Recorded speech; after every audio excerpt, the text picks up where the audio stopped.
Alejandro Chamatrópulos, también en el daño punitivo, análisis de la jurisprudencia, aplicación y cuantificación.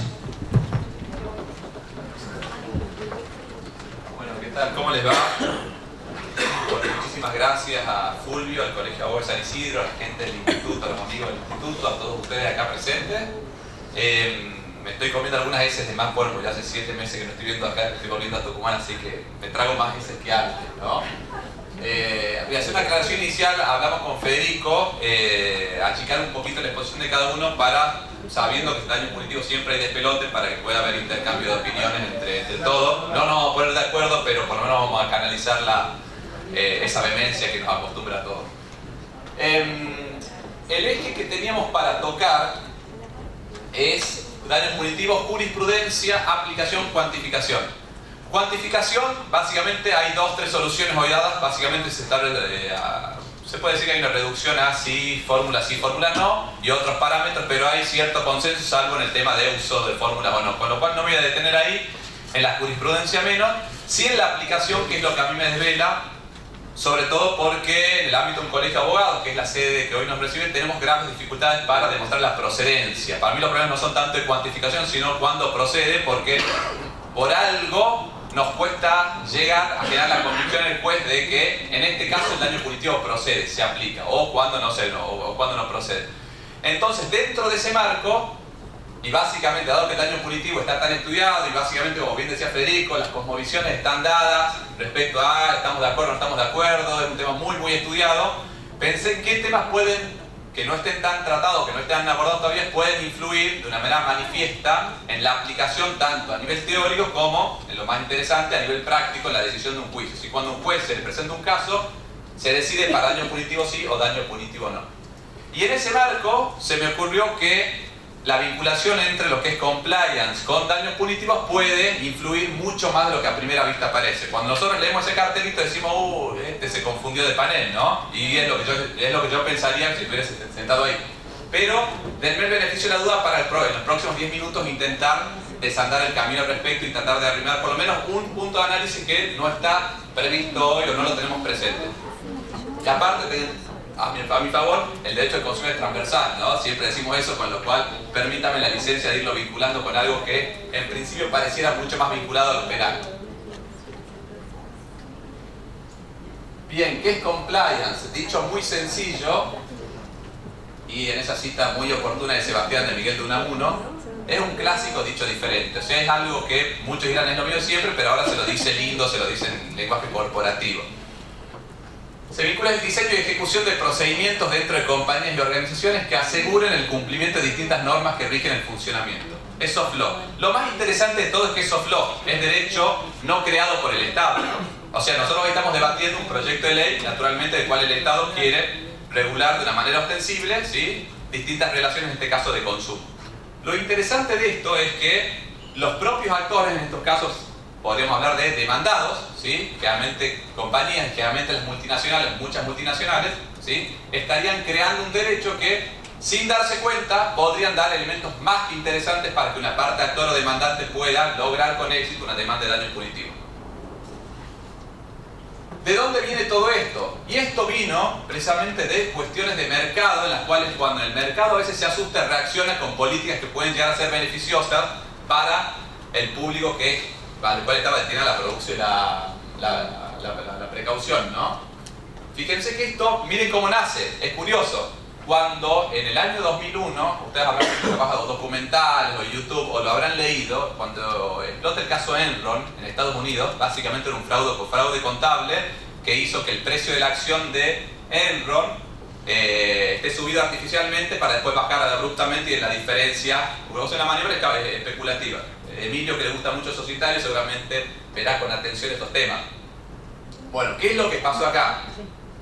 Auditores, ¿sí?, en ese momento eran 5, eran las Big Five, eran 5 grandes empresas auditorias, ponen un gancho para decir, sí, el balance está bárbaro. Entonces uno dice, tiene un sello de confianza, algo que se trabaja particularmente también cuando hablamos de generación de confianza en el tema plataforma, para que veamos qué importante que es la confianza de una marca y también cómo influye eso en las decisiones hoy en materia de plataformas, por ejemplo.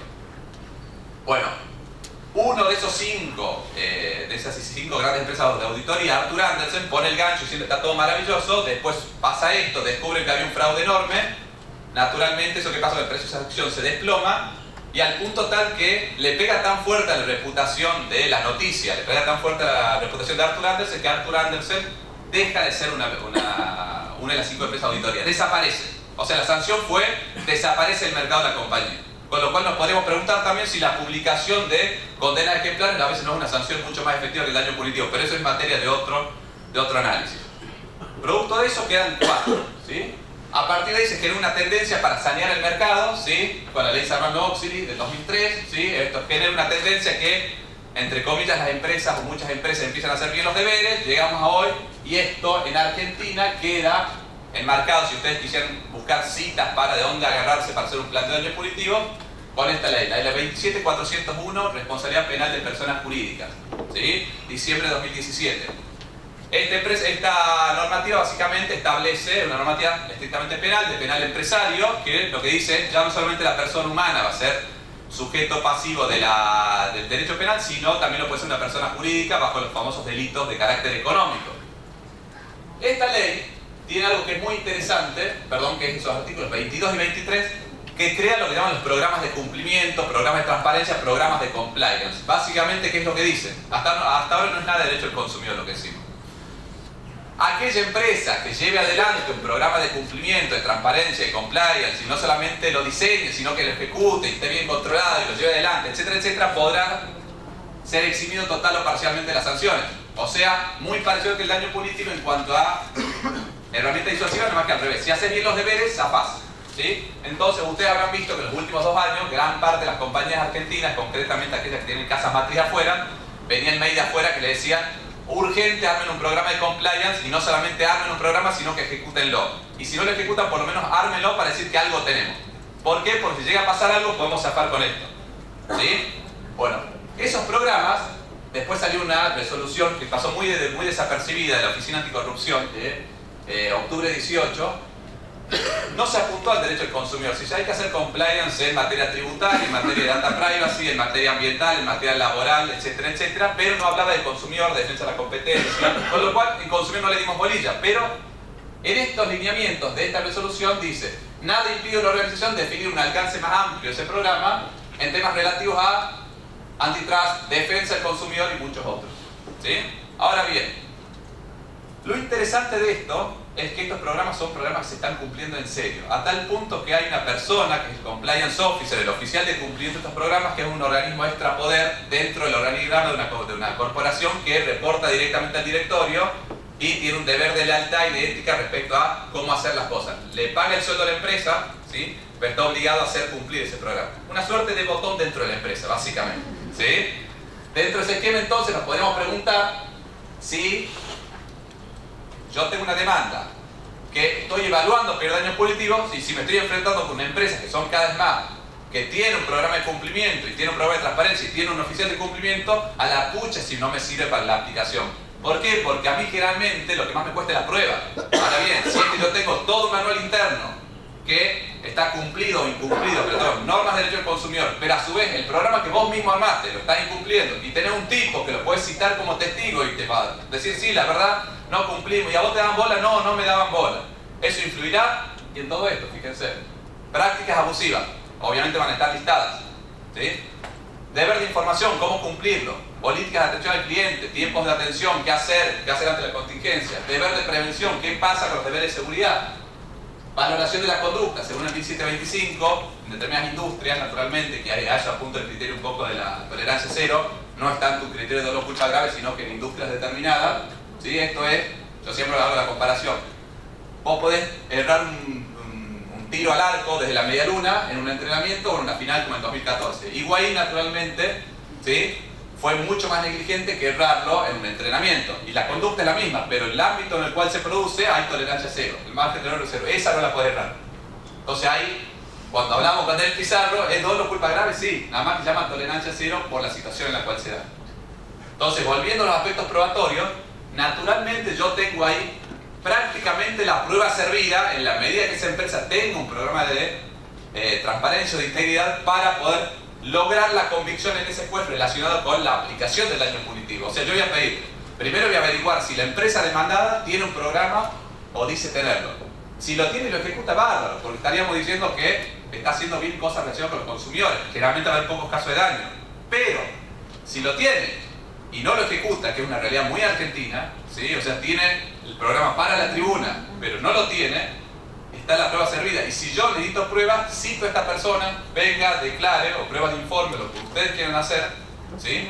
Y generalmente le va a simplificar muchísimo la prueba, a tal punto que ni siquiera esa persona, o lo que sucede mucho, que las compañías lo que suelen hacer en general, cuando estamos en un caso de consumo, no me gusta cómo interpreta el beneficio de gratuidad, no me gusta cómo interpreta el daño punitivo, esa norma no me gusta. Bueno, la norma de compliance la creó la propia empresa. O sea, vos estableces tus propias pautas y después seguramente las vas a muchas veces incumplir. ¿Por qué? Porque a veces son exigencias de casas matrices en las cuales vos querés subir tu estándar de diligencia, pero no te dé el cuero. Lo hacés porque lo tenés que hacer. Entonces, te va a pasar que lo hacemos y después vemos, y lo hacemos y después vemos, generalmente queda como parte actora en una situación muy favorable. Entonces ahí se plantea, creo, una cuestión interesante a analizar, sobre todo estoy pensando en aquellos que hacen parte actora y los que hacen parte demandada y tienen que defender a compañías también. Un tema que creo que es fundamental es determinar: ¿mi empresa está obligada por un programa de compliance, sí o no? Si está obligada y soy parte demandada, tengo que empezar a transpirarlo y sé que voy a tener que defender las cosas con una vehemencia y un nivel de responsabilidad mucho mayor, porque estoy bastante más complicado. Básicamente, dejé la mesa servida para el otro lado. Y si soy juez, voy a tener un elemento de mucha convicción de persuasión diciendo: vean, no solamente incumplió las normas de soft law que usted mismo se creó, no fue capaz de cumplir con su propia palabra en un programa que usted armó de acuerdo a sus propios intereses y de acuerdo a sus propias posibilidades, ¿sí?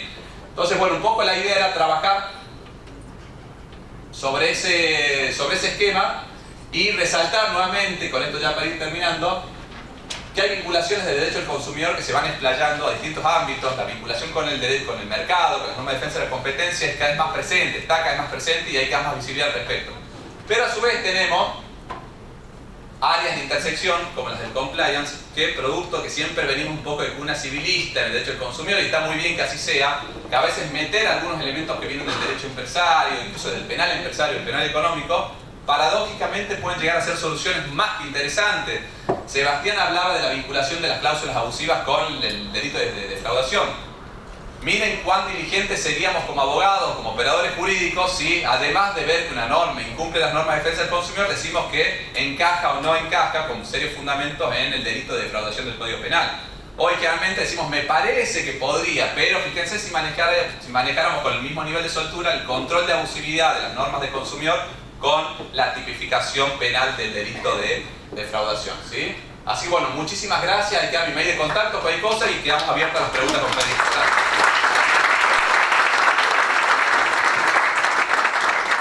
Doctor Chamatrópulos. En esta oportunidad hablará el doctor Walter Krieger sobre novedades jurisprudenciales en materia de pagaré de consumo.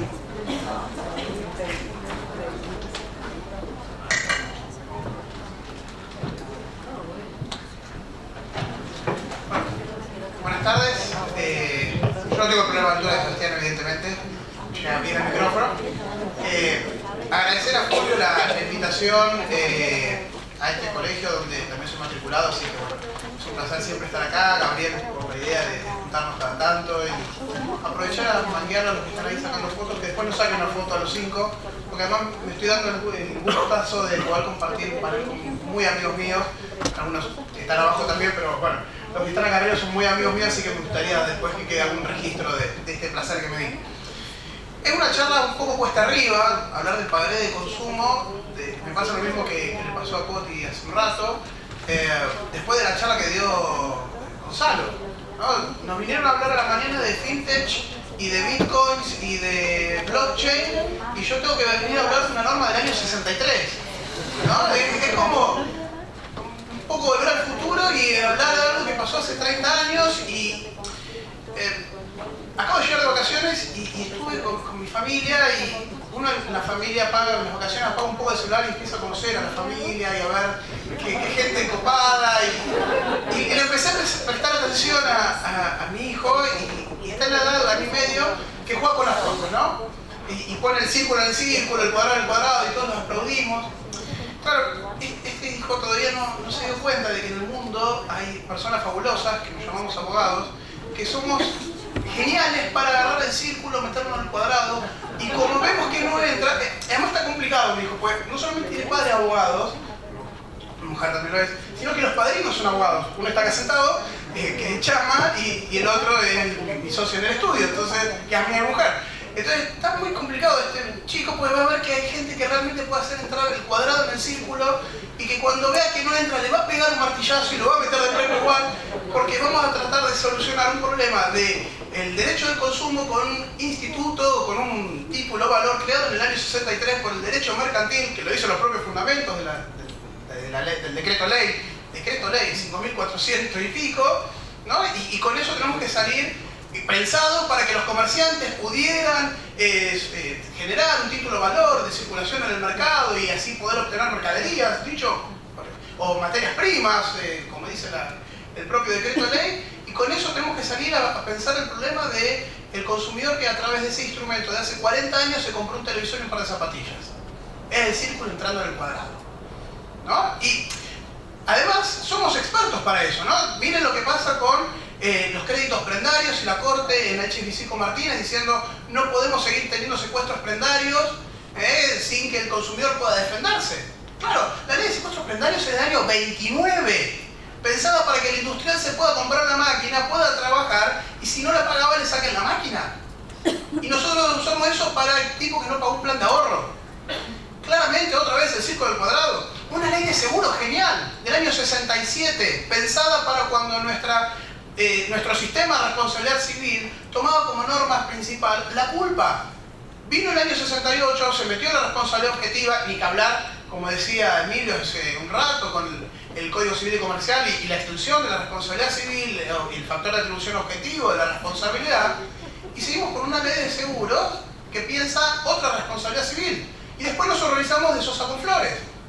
Es verdad, el resultado de Sosa con Flores es horrible, pero tenemos una ley que está pensada para otro sistema de responsabilidad civil. Otra vez, el círculo al cuadrado. Y caemos en el pagaré de consumo, ¿no? El círculo al cuadrado. Cierto es que hubo alguna novedad en el tema, y les confieso que soy bastante crítico de esta nueva postura intermedia o salomónica que ha tomado la jurisprudencia, principalmente en el fallo de la Suprema Corte de la provincia, que tampoco es novedoso, sino que también está receptando un fallo plenario de la Cámara de Azul, Pardo, también del HSBC, ¿no? O sea, no estamos hablando de ejecuciones de pagarés entre dos particulares o entre dos comerciantes como habían pensado allá en el año 63, sino HSBC, Asociación Mutual, el fallo de la Suprema Corte de la provincia, ¿no? Son todas entidades financieras que están utilizando un instrumento para hacerse valer rápido de su crédito, ¿no? Prestaron plata, entonces la tienen que recuperar rápido. Ahora, fíjense un par de cuestiones para ir viendo si esto sirve o no sirve. Y acá no puedo olvidarme de mi querido amigo Gonzalo Rodríguez, que habló de fintech, que fue uno de los primeros a empezar a sostener y a argumentar diciendo que el pagaré de consumo no puede de ninguna manera seguir siendo un instrumento para poder plasmar las relaciones de consumo o financiar el crédito para el consumo.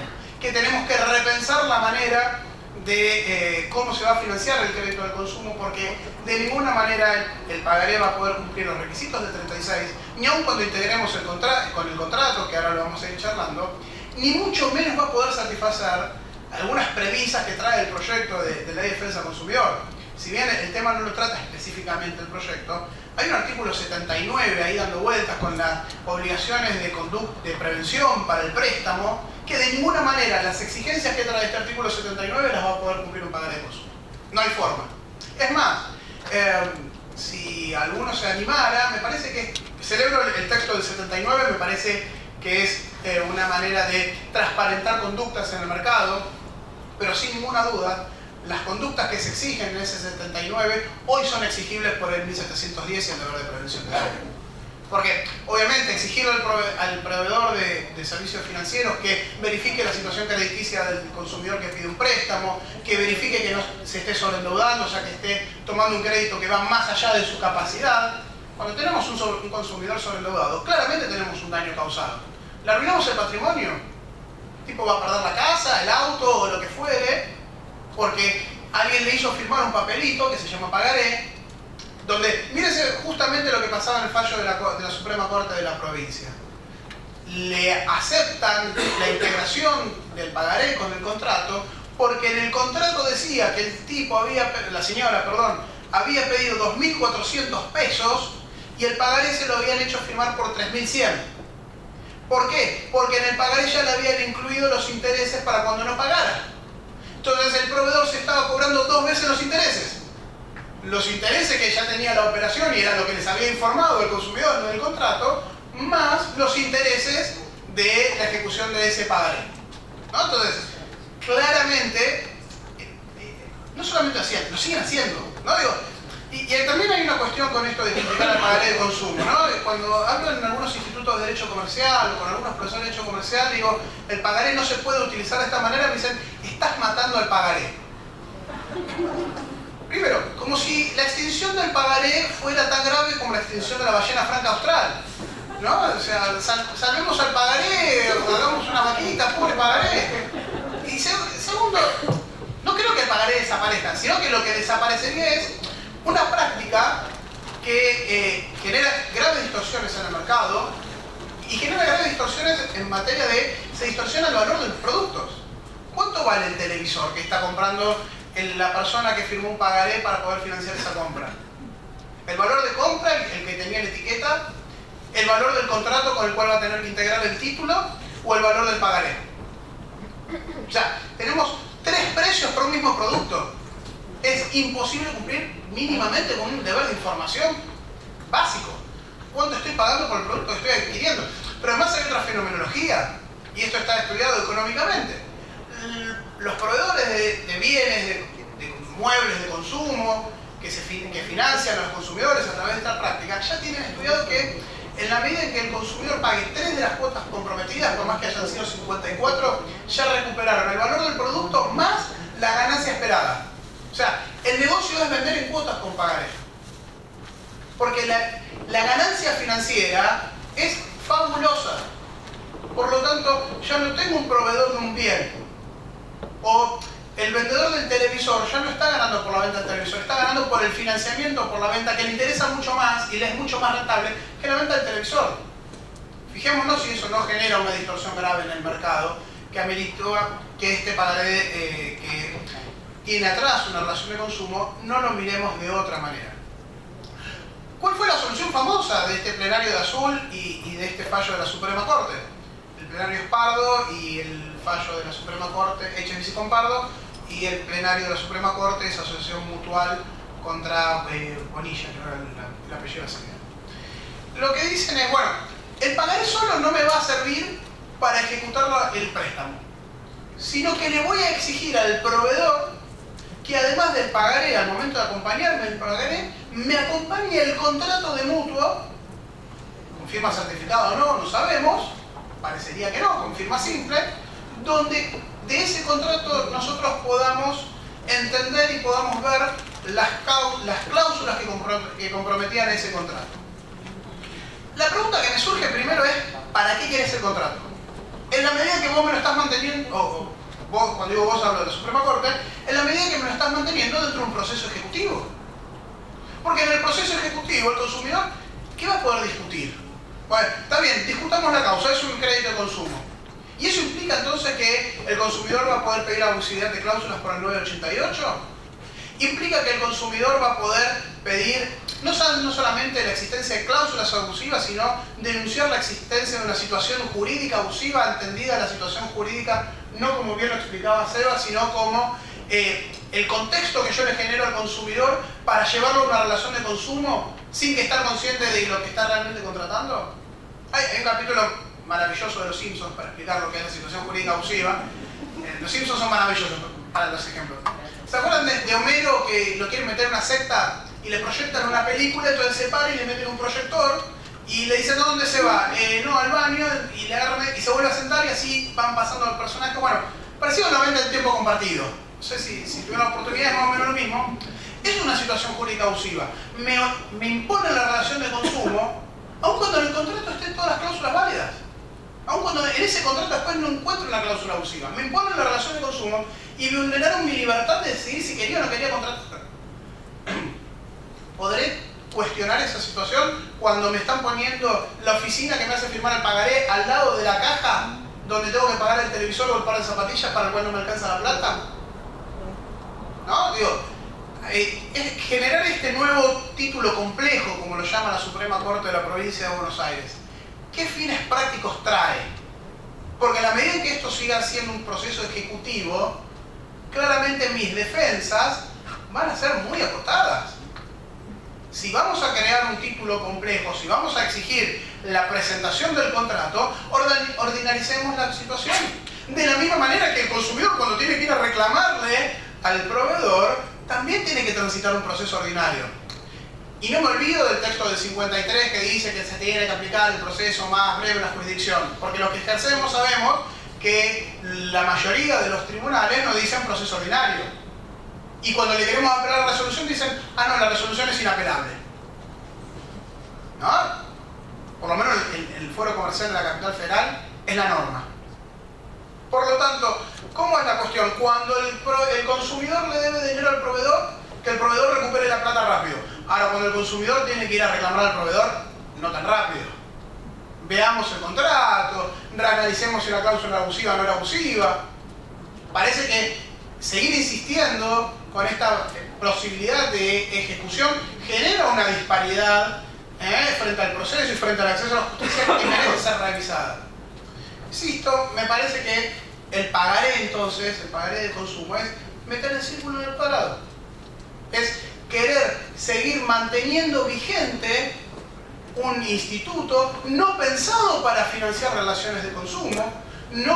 Cuando se concibió el pagaré todavía ni siquiera hablábamos de derecho consumidor, hacía un par de años que Kennedy había dado su famoso discurso. Por lo tanto, nunca el legislador del año 63 pudo haber tenido en miras que a través de este instrumento que estaba regulando iba a terminar generando la manera en la que se iban a financiar los televisores y las zapatillas de la gente que no tuviera el dinero para poder comprarse esos bienes. O si los tuvo, o si tuvo en miras esa situación, claramente no lo tenía pensado desde un consumo masivo ni de una mirada protectoria como la que nos impone el artículo 42. Por lo tanto, esta solución salomónica, si se quiere, respecto al pagaré había tres posiciones: una que rechazaba la posibilidad de pagaré como instrumento para financiar un crédito de consumo, que adivina el acueradiero; una que rechazaba esta posibilidad y decía, sigamos adelante con el pagaré porque si no lo matamos al pagaré; y una posición intermedia, que es esta de la Cámara de Azul y de la Suprema Corte, de integrar. Esta tesis intermedia me parece que no es una solución justa, no soluciona el problema. No le va a solucionar el problema al consumidor poder discutir la causa de esa relación de consumo, en la medida en que va a seguir estando obligado a cumplir y del que no va a poder discutir el contenido de esa obligación. Por lo tanto, veamos si no nos conviene ser un poco más pragmáticos, si no nos conviene mantener la inocencia de esos nenes de 1 año y medio o 2 que siguen poniendo el círculo en el círculo y el cuadrado en el cuadrado. Muchas gracias.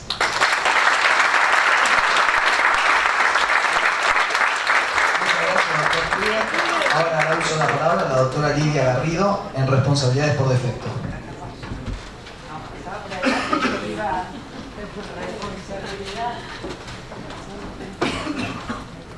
Bueno, yo igual que Seba creo que tengo problemas de altura.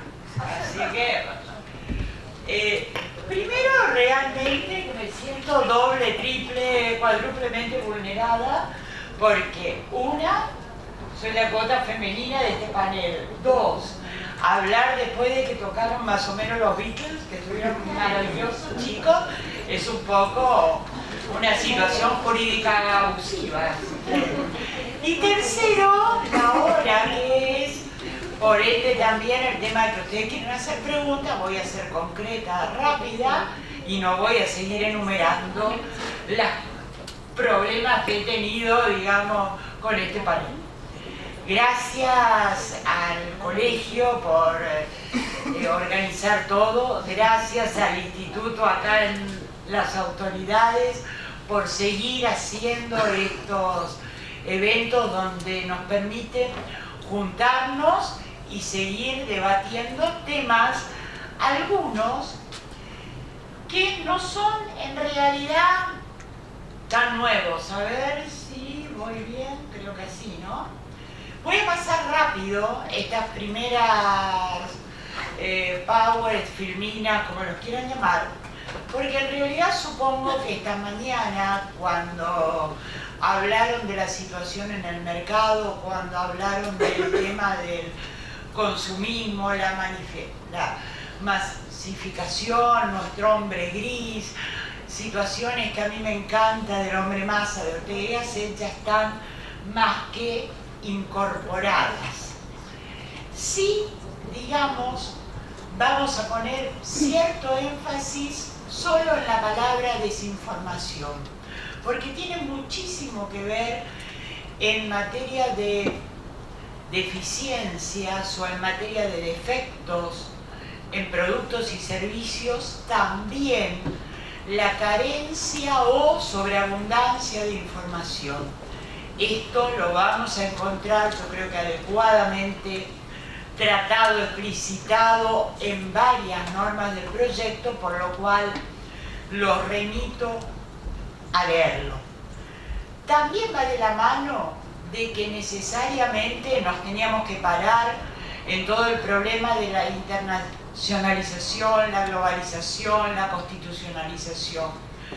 Vivimos en un mundo interrelacionado y nuestros bienes y servicios no siempre son de origen nacional, ni siquiera están debidamente detallados, por más que el código alimentario me lo pida, del lugar de origen, donde se fabricó, con qué procedimientos, el etiquetado muchas veces no se cumple, si se cumple es deficiente, y los lugares de procedencia o lugares de elaboración no me suelen resultar claros. Termino adquiriendo productos, la verdad, en virtud de la confianza que me genera en el mercado determinada marca, por no decir de la necesidad que tengo de adquirir otro tipo de producto que a veces es de una calidad inferior, pero que confío que va a cumplir el estándar mínimo de calidad que se requiere por todas las ISO de fabricación y por todo el poder de póliza. Esto era también algo que yo supongo que lo vieron, que tiene que ver con el costo y beneficio en materia de inversiones de prevención. Buscar que mis productos sean los más seguros, o por lo menos aquellos que están al nivel de 2 test. De hecho, cuando vamos al proyecto vamos a encontrar receptado no solo el tema de responsabilidad por defecto en materia de productos, sino también el test del consumidor que espera, en definitiva, lograr una seguridad en el producto que adquiere. Pensemos también, para ir pasando más rápido, que estamos inmersos en una sociedad de riesgo. Al estar inmersos en una sociedad de riesgo, no dominamos como consumidores todos los riesgos, pero tampoco asumimos de ninguna manera el riesgo a ser dañado por un producto que adquiero o me entregan o alguien me brinda si llego a ser yo un consumidor equiparado. Básicamente nos vamos a mover en materia de responsabilidad por defecto y materia de responsabilidad en productos en una obligación basada en la garantía, si nos remontamos a esa relación de tipo contractual, o vamos a estar hablando generalmente de creación de riesgos. Esto es archiconocido, lo tengo que basar en el 42 sí o sí, y mi ámbito normativo es un ámbito múltiple. Más allá de que todos saben que yo comulgo con el diálogo de fuentes, que utilizo muchísimo el artículo 1 y 2 del Código Civil y Comercial, aparte de la Ley de Protección al Consumidor, tendré, por un lado, el soft law, del cual estaban hoy hablando en cuanto a prácticas también comerciales, y tendré estas leyes en el derecho argentino. Todo el Código Alimentario, toda la Ley de Medicamentos, tiene que cubrirme, como así también el tema de las reglamentaciones de ciertos servicios, como podría ser el tema de la luz, porque están incluidos dentro de una noción amplia de productos, o si ustedes quieren de servicios, luz, gas, etcétera, también deben ser brindados de modo tal de garantizar el principio de seguridad al consumidor. Yo estuve mirando los fallos, más allá de que hay ciertos fallos que a mí me gustan especialmente, uno encuentra todo tipo de fallos en materia de responsabilidad por defectos y productos. Algunos que en realidad más tiran a riesgo, como era el supuesto del agua caliente y McDonald's, la escalera mojada, el tema de las puertas que se cierran o al entrar a los supermercados, los ascensores que se caen, las gaseosas que explotan, el tema de IBES. O sea, estamos inmersos en una sociedad con potencialidad frente a esos productos que obviamente necesito y quiero, y algunos no necesito pero quiero tener, como podría ser el nuevo celular marca tal y que después explotaban. Estoy sujeto a una enormidad de supuestos en los cuales me puede devenir a mí un daño.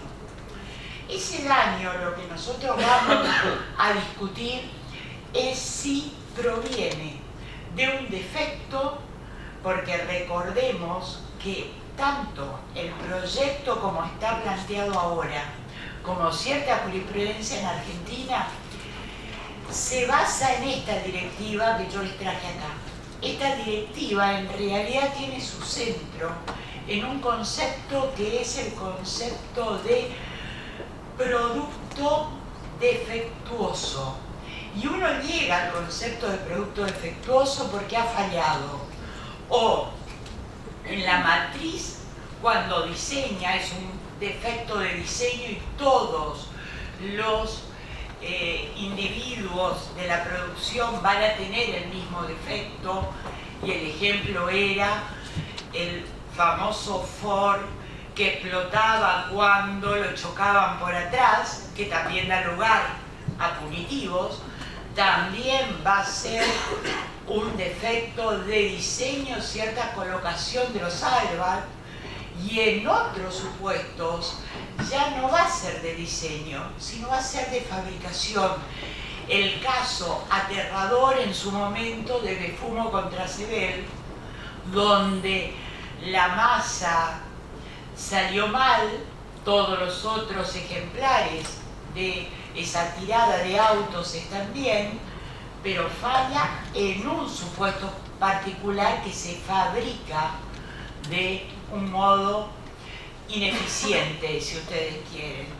En los casos de discutidos de punitivo con la Coca-Cola, el gel íntimo, etc., suelen entrar dentro de los ejemplos de defectos de fabricación, sea sabotaje, no sea sabotaje, sea en realidad que la máquina funcionó mal, me falló uno de toda la serie. Defectos de información los voy a tener cuando para el uso de ese producto, sea por el manual de uso, que están obligados a dármelo por ley, sea por instrucciones, sea en cumplimiento de los servicios domiciliarios que tenga, internet, gas, luz, etcétera, no se me informe adecuadamente cómo debo utilizarlo o cómo está compuesto ese producto, por ejemplo, si contiene soja transgénica y si la soja transgénica tiene un gen de nuez o tiene un gen de pescado al cual yo termino siendo alérgica, puede haber un defecto de información. Todos van a ser tratados en su consecuencia dañosa de la misma manera. Pero también el proyecto me va a sumar otro tipo de defecto que lo tenemos también en el derecho comparado, que tiene que ver con defecto de conservación y embalaje.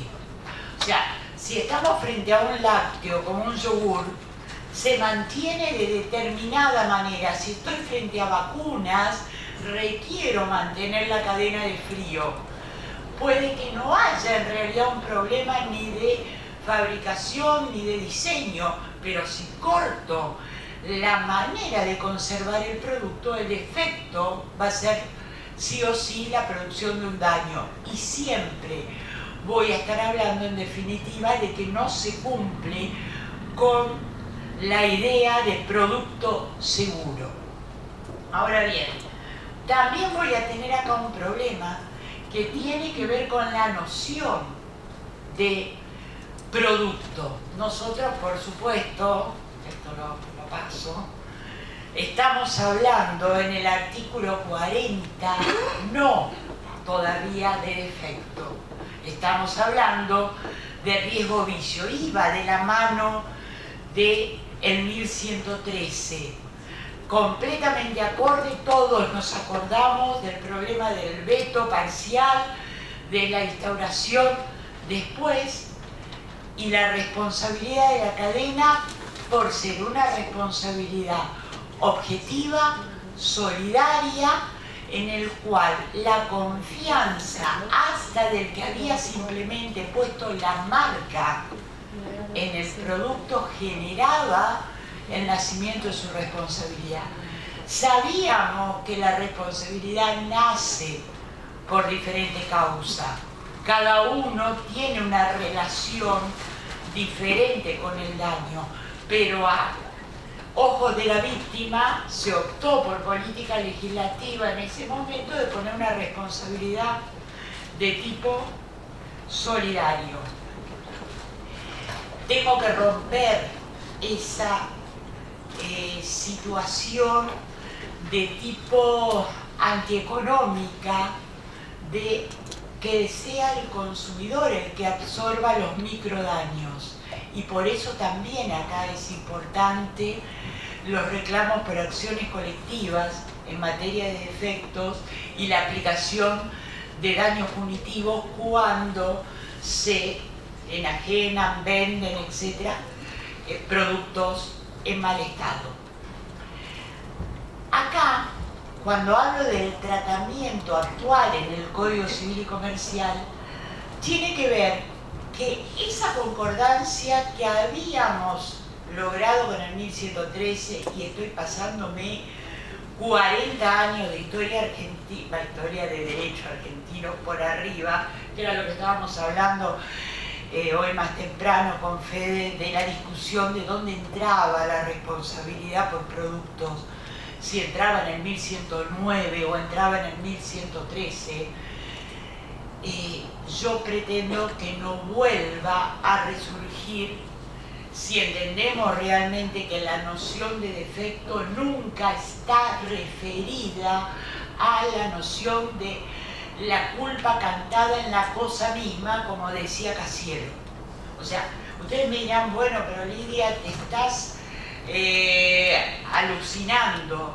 No, no me estoy alucinando, porque va a saltar alguien que en algún momento me va a decir: defecto es el vicio que vuelve impropia la cosa para su destino, y entonces debería ser culpa. No, defecto en el sentido de la directiva es tomada como una responsabilidad objetiva.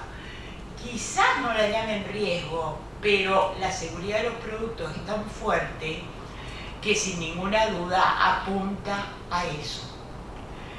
Hay un tema que yo lo dejo porque no quería meterlo hoy, que es riesgo de desarrollo, que yo, saben todos, aplaudo que el proyecto tome posición contra la posición genérica de la directiva, que acepta la excepción del avance de la ciencia por algún medicamento, algún alimento, algún componente, como fue la cuestión de la fatiga de los metales. Y hoy por hoy a mí me sigue haciendo ruido porque hay tanto avión que cae. Quizá dentro de 10 años sepa por qué caen, y a mí no me van a poder decir, por lo menos a mí, si vivo, caigo en un avión, riesgo de desarrollo, porque nunca acepté el hecho de que un producto que se larga al mercado, aunque la causa esté materialmente en el producto hoy, pero técnicamente yo no lo pueda saber, esto me va a eximir de responsabilidad frente a víctimas inocentes.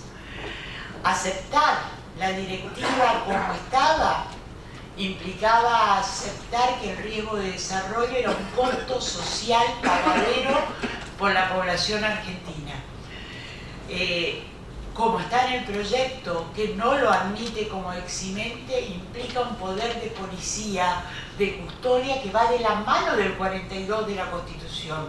A mí me garantiza que, en principio, todo lo que circula no me va a dañar, y si me daña, me van a reparar. No me pueden decir que la vacuna del papiloma humano, si mañana daña a las chicas de 12, 14 años que se pusieron, no van a tener indemnización. Tendrán indemnización porque no habré admitido. ¿Cómo me trata? Perdón. ¿Cómo me trata el proyecto? Acá yo se los puse. Van a ver realmente definiciones, van a ver también todas estas nociones de defecto y sobre todo el 110.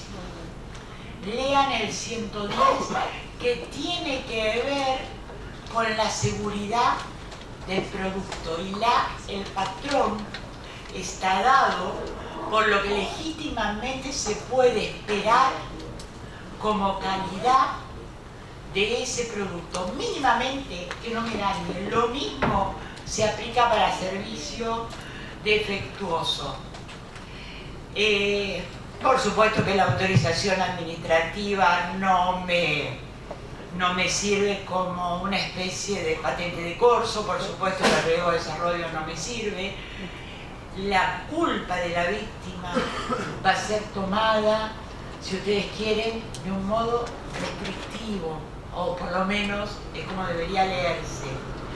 ¿Y qué conclusión podemos arrojar a este tema más allá de un montón de fallos que tengo acá que no lo vamos a tocar? La irrenunciabilidad a esa indemnización y a mi derecho a la garantía constitucional del 42. Yo no puedo, en aras de un progreso, enajenar la salud de mi población ni de las generaciones futuras. Le van a aplicar todos los principios del artículo 5 del proyecto, muchos principios de derechos humanos.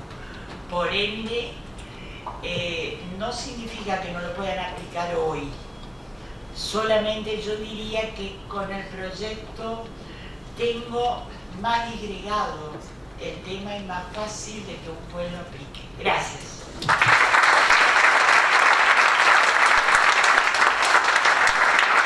Muchas gracias, doctora Garriga. Ahora abriremos un espacio para algunas preguntas que ahora me van a hacer llegar y las dirigiremos.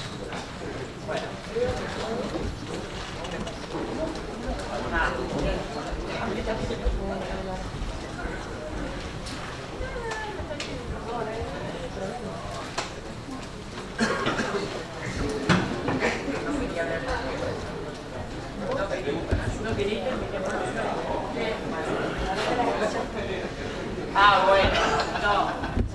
Somos la coctelera, se las tomó, pero Bueno, arrancamos con las preguntas. La primera, para Walter Krieger. ¿Por qué la jurisprudencia otorga calidad de pagaré de consumo a una deuda de dinero garantizada con un pagaré cuando se trata de una deuda de dinero y no por la compra de ningún bien o servicio?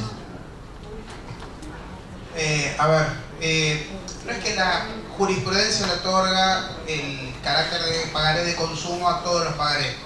Hay una serie de requisitos, de hecho el proyecto habla de cuándo presumir que el crédito es un crédito de consumo, pero no es que a todos los pagarés los vamos a presumir de consumo, ¿no? La problemática la tenemos con el pagaré que sí refleja una relación de consumo. Lo que sí tenemos que tener en cuenta, decía Emilio algo que charlábamos hace un rato, que el derecho del consumidor es primo hermano del derecho laboral, ¿no? Entonces, así como la relación de trabajo se presume, también hay ciertos indicios que nos hacen presumir la existencia de una relación de consumo. Si el ejecutante es, por hacer algún nombre, Garbarino Sociedad Anónima, y me parece que ahí es probable, o puedo presumir, obviamente una presunción que admite por el contrario, que hay una relación de consumo atrás, ¿no? Ahora, si tenemos un instrumento entre dos particulares, donde este particular no suele iniciar acciones de ejecuciones de pagaré, pues ¿qué pasa? Ya se empezaron a avivar las financieras de que cuando caen en un préstamo de consumo o con un pagaré de consumo, les viene la integración, les viene todo el planteo de lo que venimos charlando. Entonces, ¿qué hacen? Endosan el título y lo pasan a un particular. Entonces encontramos que de repente Juan García inició 500 ejecuciones en menos de un mes. Y Juan García es un monotributista clase H, que nunca podría haber justificado haber prestado 10 millones de pesos en un mes. Entonces, tendremos que ir viendo caso por caso qué es lo que va sucediendo y si podemos encontrar algún indicio de que es una relación de consumo o no, y si Juan García es realmente una persona que le prestó dinero a otra y lo instrumentó en un pagaré, o si en realidad esto atrás trae una relación de consumo y le buscamos la manera de disfrazarla. ¿Puedo hacer una consulta? ¿No? Sí, claro. Yo a mí me pasó en un ejecutivo de un pagaré de un cliente mío. Perdóname, vos tenés... habla fuerte porque se escucha medio bien. No, que a mí me pasó, yo vivo en un pueblo y me pasó de un cliente mío que en el mismo pueblo prestó uno plata a otro y yo inicié la ejecución juzgado de paz. El juzgado de paz me llama el secretario y me pide la causa. Le digo, ¿qué causa si el pagaré es incausado? Es un ejecutivo. Y me dice, no, porque ahora con el tema del consumo, lo que dijo la corte y todo lo demás, todo es pagaré de consumo. Así que si no me trae la causa, dijo, ¿qué pasó? Lo dejé de su dueño.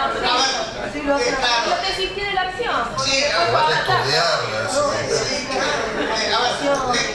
vivo en un pueblo también y conozco las problemáticas de los pueblos, pero bueno, esos son, claro, son problemáticas propias de los pueblos que, bueno, pero no es solo los pueblos, No, está pasando en toda la provincia de Buenos Aires. sí, a ver, Te hacen integrar con la causa, incluso antes del fallo de la corte. sí, a ver, como les decía antes, la existencia de una relación de consumo puede presumirse. Entonces, eventualmente, si ustedes están teniendo a dos personas que no tienen relación de consumo, podrán explicar que esto no es una relación de consumo. No le están pidiendo que acrediten. Sí, no exactamente. acreditemos ¿Cómo?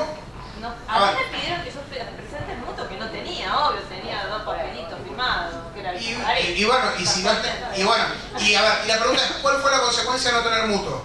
No poder seguir adelante de ejecución, porque A ver, no, porque me creo que conté el tema del consumo y todo eso, no era una excesiva cantidad de plata, bueno, lo ejecuté porque me llegó esa ejecución, pero en realidad tenía que justificar que eso no era derecho del consumidor, que tenía que haber un mutuo, que no lo tenía. a ver, la prueba del mutuo, eso es un invento del secretario. Perdón, termino de contestar eso. Vos podés acreditar que esto es una relación entre particulares de un montón de maneras. Vos podés demostrar que tu cliente está inscrito en la firma y que ¿Todo se eso en un ejecutivo? No debería, a ver, no debería. Ir al ordinario para eso. Con el pagaré me tengo que ir al ordinario para poder hacerlo. No, yo creo entender hacia dónde va la persona que está preguntando. ¿Tu nombre, perdón? Marta.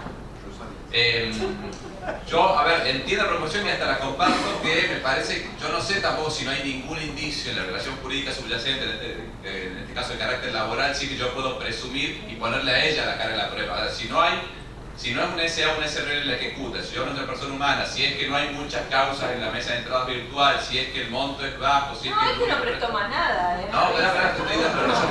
No, Me parece que en ese caso no hay elementos, no sean los indicios para activar la presunción, me parece, ¿no? Distinto es el caso, y vos ves que tenés 15 ejecuciones en medio de persona, ahí ya sé, o sea, no hay ningún, entiendo yo, por lo que me contás que a primera vista no hay indicios que permitan autorizar que trataría una presunción de relación de consumo, ¿no? Pero es postura personal. Claro, yo pienso lo Perdón, mismo. que agrego algo.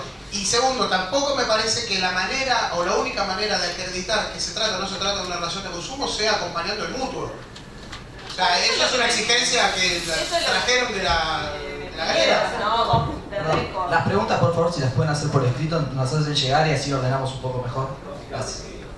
La existencia de una relación de consumo es una cuestión de hecho y por lo tanto se puede probar de cualquier manera. Entonces, si yo le puedo mostrar al juez que eso no es una relación de consumo de cualquier manera, debería funcionar igual, acompañando la inscripción en la FIP de la persona, como decía Alejo. Hay montones de cuestiones que puedo resolver sin necesidad de tener el mutuo. También insisto que hay una aplicación no tan efectiva de la cuestión, resolviendo relaciones de consumo sin que, como decía recién Alejo, haya indicios de que eso se trata de una relación de consumo. Cuesta muchas veces dar respuestas jurídicas a cuestiones que son de costumbre, ¿no? Entonces, jurídicamente debería ser una cosa.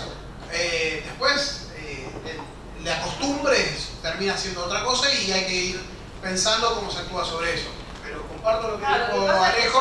Mi tema fue quedarme sin saber qué hacer. Digo, en un ejecutivo, ¿cómo hago para hacer una prueba en un ejecutivo? Porque al final tengo que, en el ámbito de ese corte, que es la ejecución, y no que pruebo ahí, ¿qué hago? ¿Cómo pruebo con el consumo? ¿Tengo que irme a un ordinario? Ahí me quedé, no sé. Sí. Me parece que yo demostraría que la persona no yo hubiera mostrado que el prestamista, que quien ejecuta el pagaré no reúne el requisito del proveedor y ya está. Con eso no hay relación de Claro, consumo. pero igual La segunda pregunta es para el doctor Federico Ossola. Es triple la pregunta. ¿Por qué los jueces son tan reticentes a aplicar las sanciones por daño punitivo? Y cuando las aplican, ¿por qué son tan irrisorias? Ejemplo, el caso que menciona el doctor Santarelli del corte de luz. ¿Y por qué en Córdoba se paga tasa para litigar si la ley de defensa del consumidor sostiene la gratuidad? Yo soy el juez, yo ahora estoy en una cámara, pero cuando estaba en el juez de primera instancia, era el juez con más índice de revocación de sentencias a favor de los consumidores de la provincia. Yo inicié el tema del pagar el consumo en Córdoba, fracasé exitosamente. De las 9 cámaras, solo una me confirmó, 8 no, y hasta con agravios personales. El juez en su camino hacia el santuario del consumidor, en su peregrinación a eso me dijo un camarero. ¿Por qué los jueces dan poco? Porque, a ver, primero, los números asustan, pero el número no dice nada. O sea, a ver, daño moral por la muerte de un hijo. Pasa lo mismo con el daño moral. O sea, no quiero cosificar la cuestión. Muerte de un hijo, departamento de 2 dormitorios en Córdoba, en el centro. $90.000. 9 por 6, 5.400.000. ¿Quién da 5 millones de pesos por muerte? Porque uno dice 5 millones de pesos y el número asusta, nominalmente asusta. Entonces, ese es un primer tema, es clave. Segundo, está el preconcepto de le estoy dando plata a este tipo que encontró algo adentro de la botella. Cuando en realidad el problema es mucho más grave. Lo que ha tardado mucho tiempo, en mi opinión, y cada vez más está calando, es que los problemas de consumo son problemas sistémicos, no un problema de Hernández y Ossola, o de Barosel y Ossola. Es un problema que tiene repercusión en toda la sociedad. ¿De qué me sirve a mí no castigar al proveedor que fabrica una plancha mala y cerrarle la puerta al que va a demandar o cobrarle tasa para que no demande, para que siga fabricando planchas malas y siga perjudicando o estafando o defraudando a mucha gente que no se puede comprar una plancha mejor?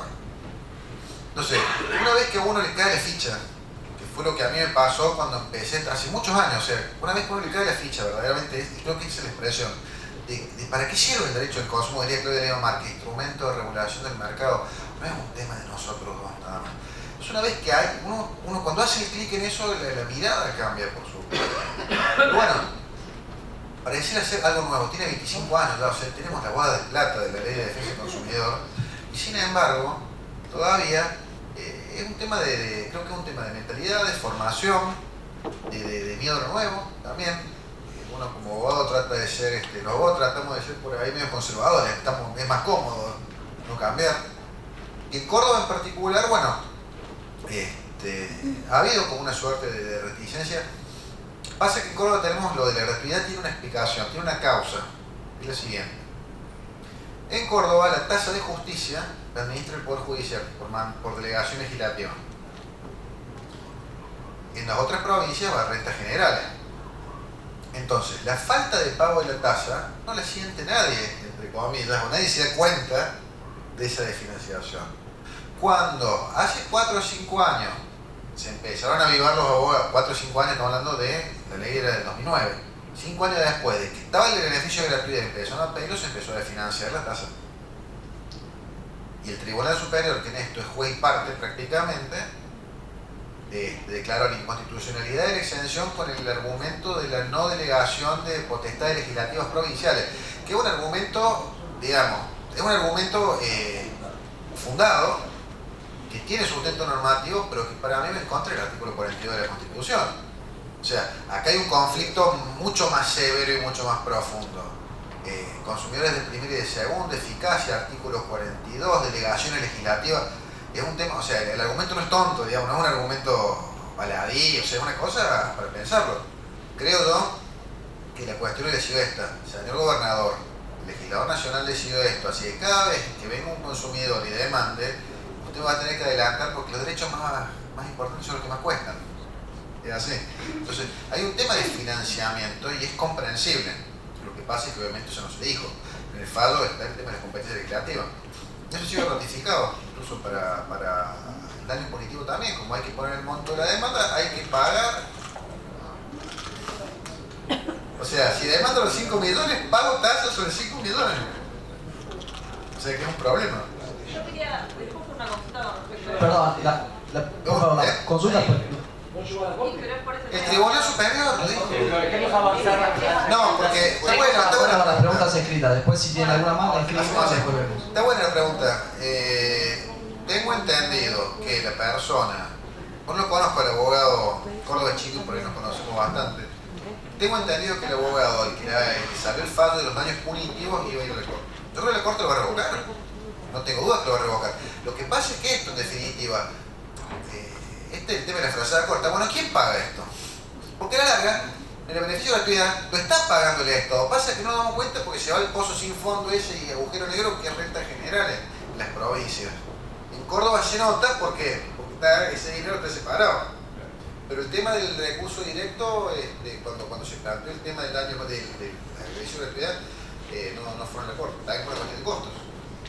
Porque la tasa era menor, era una tasa, no era tan alta.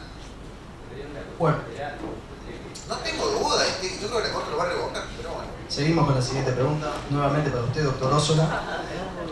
Esta tendencia de los jueves de ser esquivos a otorgarle daño punitivo cuando su destino es el consumidor, ¿puede ser porque se asimilan los 5 años de ejercicio profesional con haber sido 5 años empleado judicial?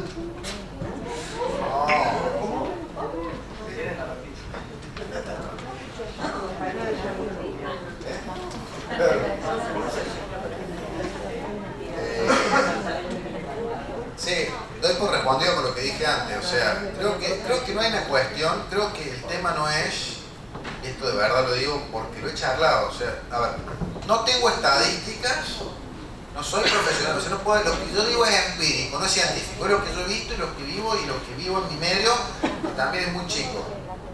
Es un tema cultural, no es un tema de preconcepto de que el juez, el abogado, no voy a enriquecer a ese abogado que ha demandado, sí.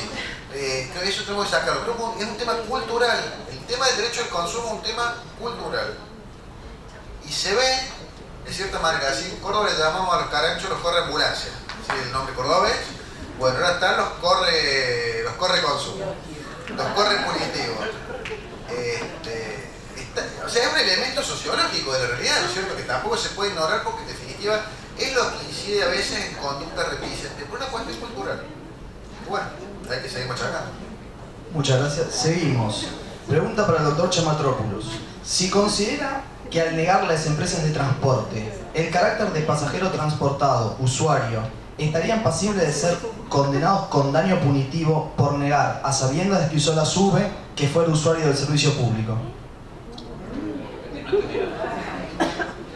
Si considera que al negar las empresas de transporte el carácter de pasajero transportado, entre paréntesis usuario, estarían pasibles de ser condenados con daño punitivo por negar, a sabiendas de que usó la SUBE, que fue el usuario del servicio público. Me llama la atención que una empresa de transporte le niegue el carácter de pasajero habiendo un contrato. No sé si la persona hizo la pregunta, me la puede explicar o comentar. No, están negando la contestación de un Niego que subió. Niego que fue transportado. Vos me demandás a mí, yo digo Niego que Chamatrópulos la subida al ómnibus. Niego el hecho. Luego, pero está la SUBE registrante del pasaje. Está bien, pero justamente si la demanda pone Niego que... No necesariamente, ya entendí. A ver, sería muy parecido a la negativa sistemática de cobertura en un caso de seguro. También, naturalmente, es una de las conductas pasibles, pero así dicho en el aire, yo no puedo decir si se aplica daño punitivo o no, porque es un caso. Es como el caso recién que hablamos del pagaré, un caso y no podemos establecer una solución general. En el caso concreto sí es un elemento serio a tener presente al momento de valorar la aplicación del punitivo, pero no necesariamente puede ser concluyente, porque puede haber razones por las cuales la empresa válidamente puede haber dudado de carácter no sé qué. En el proyecto está en la conducta dentro del proceso está como uno de los elementos a valorar. Sí, tema no menor, por ejemplo, si yo fuese el abogado de la demanda, diría las SUBEs las usamos indiscriminadamente, son nominales pero no son nominativas, o sea, la realidad es que yo uso la de Santarelli la de Hernández y entonces no sabemos a veces si es que se usó la tarjeta pero no sabemos quién. Es un título del portador en definitiva. Seguimos. Pregunta para los... Perdón.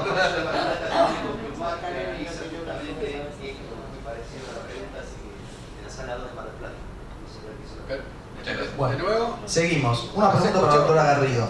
¿Qué opina de la extensión de la garantía por 10 años de electrodomésticos de uso durable? En realidad estamos hablando ahí de los plazos de garantía legales, plazo de garantía extendido.